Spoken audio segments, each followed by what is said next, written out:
మితిమీరిన జోక్యం కూతురు కాపురానికి చేటు.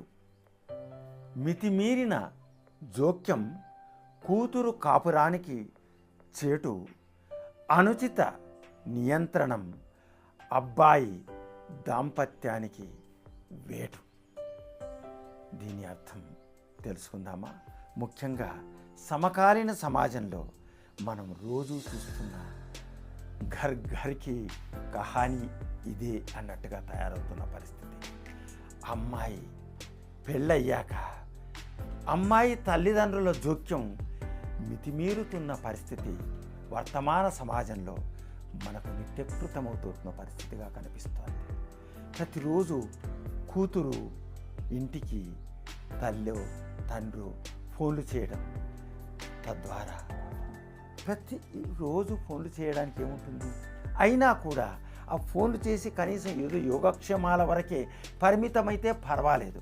కానీ వాళ్ళ అత్తల గురించి, మామల గురించి, ఆడపడుచుల గురించి ఆరాలు తీస్తూ, తద్వారా అనుచితమైన సలహాలనిస్తూ వీరు ఒక రిమోట్ కంట్రోల్ లాగా అమ్మాయి తల్లి తండ్రులు వ్యవహరిస్తూ కూతురు కాపురంలో అనవసరమైనటువంటి చిచ్చులు పెడుతున్నట్టు పరిస్థితి కనిపిస్తుంది.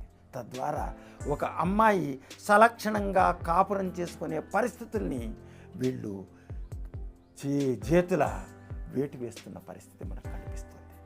అట్లాగే అబ్బాయి దాంపత్య విషయంలో కూడా అనుచితమైనటువంటి వ్యవహారాలు, అనుచితమైన జోక్యాలు, అనుచితమైన సలహాలు చేస్తూ అబ్బాయి లేదా కుమారుడు కోడల మధ్యన లేనిపోని అపనమ్మకాలు, అనురాగ రాహిత్యం పెరగడానికి ఆస్కారం ఉంటుంది.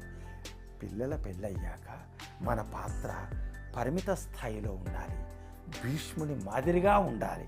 అప్పుడు మాత్రమే మన కూతురైన కొడుకైన కాపురాలు సజావుగా చేసుకోవడానికి అవకాశం ఉంటుంది. అంతేగాని తగుదునమ్మా అంటూ ప్రతిదానిలో వేలు పెట్టడం వల్ల నువ్వు నీకంటే అంటే ఎవరు, నీ పిల్లలే నీ కంట్లో వేలు పెట్టి వారిని జీవితాన్ని అంధకార బంధనం చేయటం అనేది మంచి పద్ధతి కాదు.